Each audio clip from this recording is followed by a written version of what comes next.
Assalamu alaikum. Welcome to another edition of UNCAGED with me, Azad Ali. And Moazzam. So Moazzam, we're coming up to an interesting time of the year.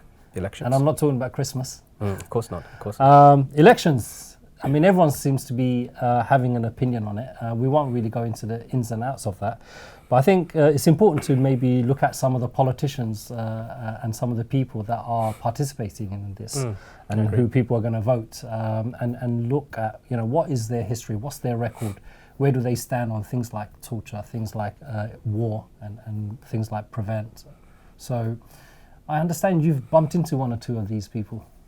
Yeah, once or twice. To give you an example, recently in one of the news reports, Corbyn was being attacked for standing alongside me outside the Royal Courts of Justice in around 2012, campaigning for or asking for Babar Ahmed either to be released or be tried here, not to be extradited to the US. So he was attacked for that, for sharing kind of a sharing stage a pavement with sharing a pavement with me, yeah. Not even a stage, but a pavement.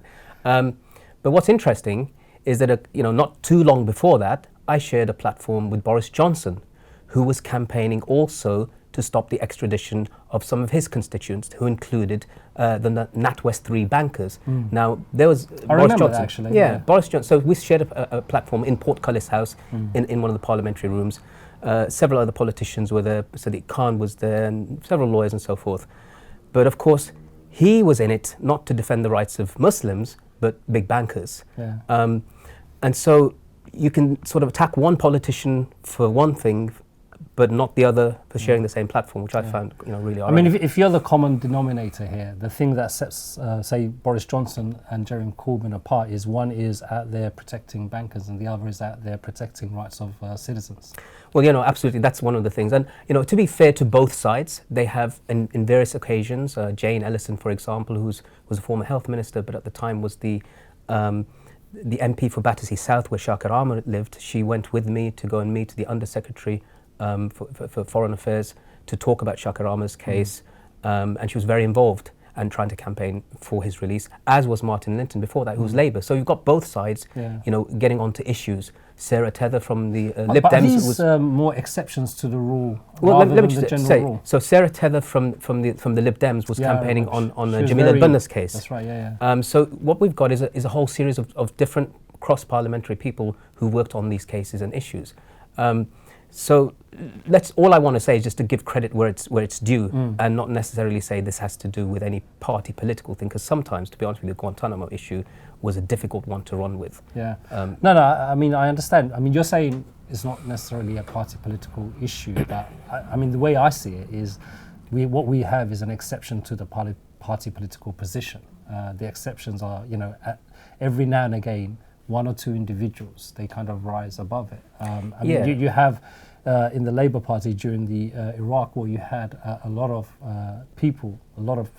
Labour MPs who were actually against it, and they stood up, but majority towed the line. Well, look, isn't this the same process? Look, there's a famous saying from Malcolm X, right? You don't take a knife, put it in a man's back 9 inches deep, pull it back 3 inches and say you're making progress. What happened with Labour is that, some of the politicians, some of them did oppose the war. Jeremy Corbyn is the most outspoken one there from them. But it was a Labour policy. It was Labour politicians who voted for the war in Iraq, and many of whom afterwards, when the inquiry was taking place, actually voted for there not to be an inquiry into the investigations. The Prevent programme came in through Labour. The series of anti-terror legislations that included, for example, the Glorification of Terrorism Act, control orders policy, all came under Labour. So we have to be very, very careful when we're talking about our work as to who is better in this regard or not. We can only base upon what we've heard on the manifesto of Labour as to what they will do with, for example, Prevent, and there isn't anything there that said that they will scrap it, which is what we've been saying all of this time. Yeah, I think, the difficulty for us, perhaps, and others to understand the terrain when it comes to election times is you have people say a lot of things, and a lot of the times, I mean, we've had programs where they were exposing the lies of the different politicians. Boris Johnson in particular, how many lies he tells. So you have this Or shouldn't we say with Boris was how many truths does he tell? Because there's not many. Yeah, it'd be easier to count probably, yeah. So what you have is politicians, they'll basically do anything and say anything. You know, you have politicians that apologize for things that they've said. So I just see it like when you do that, when you get politicians to apologize, say like Jack Straw, he apologized for having a go at sisters wearing niqab. But he did that during another election. So he's going to say whatever he needs to get re-elected. He didn't say it in normal times, did he? So when you have this kind of situation, how do you ensure that you're not just being played?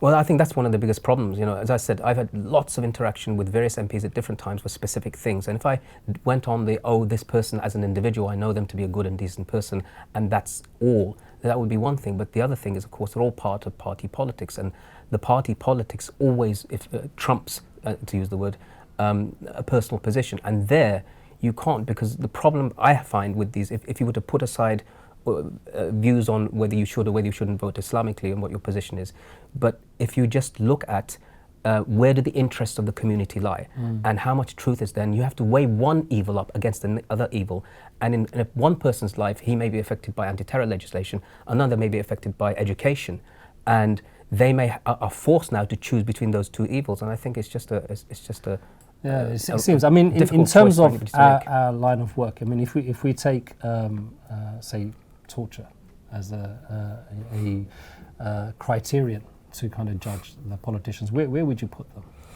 They've all been involved. They all have their hands read. They all have been caught with their hands in the cookie jar. They are all guilty, in my view. Not every single politician, but the political parties have been involved. There's absolutely no doubt. Tony Blair's and the Blairites with him, I know they were the ones who carried out and were responsible for the architects of the war on terrorism, but then it continued.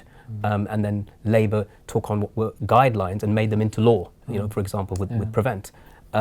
So both are just as bad as one another. And I remember I met with Kenneth Clarke, who at the time was the Justice Secretary over the Guantanamo cases, and he actually said to me and the former Guantanamo prisoners that we actually want to turn over the page as a new party to do away with what the previous Labour government had done. But in fact what the Tories did was to write in even more anti-terror legislation and make it even just worse. Added more pages. Yeah, added more pages. Yeah, there was no turning over the page. Yeah.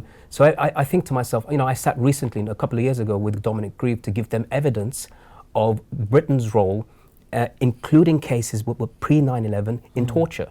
And part of the decision that he made in the end, or the conclusion, was that Britain had been involved in torture in both governments, essentially. But mostly they were looking at Labour. Again, no legal process, no prosecutions, nobody held to account. All they say is, oh, we've learned lessons, and we will do more in the future. Yeah. And that more actually never comes. I mean, we had Theresa May apologise to Abdulhakim Belhaj for his torture, pay compensation and everything else.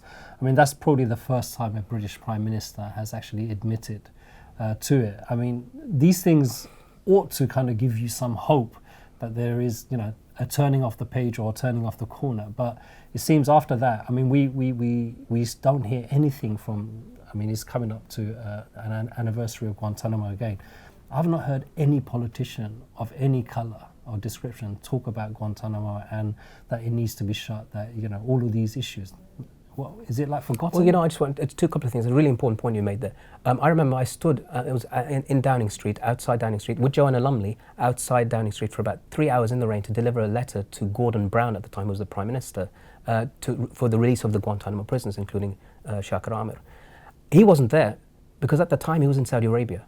And in Saudi Arabia, guess who he was meeting with? He was meeting with former Guantanamo prisoners who were part of Saudi Arabia's own Prevent program, the introduction of their Prevent program. So this is what was going on there, but yet he wouldn't meet with people over here. And so the point here really is that you've got people like that, again, you know, a leftist within Labour and, you know, a trade unionist or whatever. But when it comes to kind of regarding the Muslim issue and the issues of torture and counterterrorism and laws, they're happy to take the page from one of the most repressive regimes in the world, Saudi Arabia, and not look at what you've done to your own citizens. So, I mean, what can you say other than and if you thought that it was going to get any better with the later prime ministers. You said that Theresa May apologized to Abdul Hakim bin Hajj, but she only apologized because the documents were found in the headquarters of the Mukhabarat in Tripoli that implicated directly that MI5, MI6 were involved, that Mark Allen had written to Moussa Koussa, the head of Libyan intelligence, and said, here are your gifts, which was Abdul Hakim bin Hajj and his wife coming over tied up in chains and shackles and to be tortured in Tajura prison. So that's the only reason why she apologized. But that's because they were caught red-handed. Yeah, I mean, it's caught red-handed, and you apologize. You deny it's happening. You deny its existence. You're seeing the injustices all the time. I mean, just to contrast, though, Azad. Just to contrast, okay. The Bloody Sunday inquiry that took place, it cost £191 million, 40 years and 2 inquiries. Cameron, after 40 years, the British government apologised. So these people, they won't apologise unless you drag them through it. So it was only in the case of this that there was incontrovertible evidence. So, I mean, if we look at the whole war on terror kind of framing and narrative, do you think any politicians, any parties, do you think politically they've moved away from that, or do you think it's become more normalised and entrenched? The only thing I can say, if you look at the two parties, you saw the London attack recently, right? One will use the language of more laws, more legislation, stricter sentencing laws, etc., etc. And then you've got the other side, like Corbyn, who's saying, actually, we need to look at the causes of terrorism. I said many years ago that the invasion of Iraq would destabilize the entire region and make us less safe. And that's just a fact that's come true. Family members of the person who's dead have said categorically, do not use this disgusting language of trying to divide our community and introduce more hate and draconian measures. The father actually said Boris Johnson is the worst of us. Right, exactly. I mean, you can't get any more. You can't get any more direct than that. So I think we just got to bear that in mind, that party politics are going to be played, and we need to be savvy enough to recognise who's using us. And I think we should stop being used. And I think from our point of view, we need to actually reframe this whole discussion. We need to stop talking about terrorism.